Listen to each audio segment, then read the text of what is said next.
if they are symptomatic, and maintaining the safety for the rest of the public, but particularly the vulnerable patients. And I think we have to recognise and support that.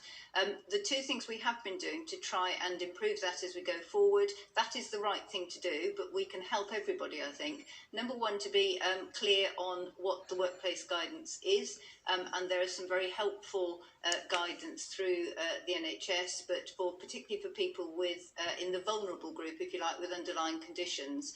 I think some people have interpreted that if they're healthy and well but have an underlying condition as perhaps needing to stay right out of the workforce. But for some of those people, it will be appropriate for them to work, but on an individual discussion with their workplace. And then I think the other issue, obviously, is I know you'll be aware we are trying to push forward on our testing programme, but right at the top of that list are the healthcare workers and our care workers more generally, and the frontline responders, for example, in police and other first-line response systems. And that's because we recognise that knowing whether people have had the disease or not brings people back into the workplace now, but it also means we know what our resilience is going forward as we move into the depths, really, of the epidemic. So it's for all of us to do that, and that's what we're trying to do.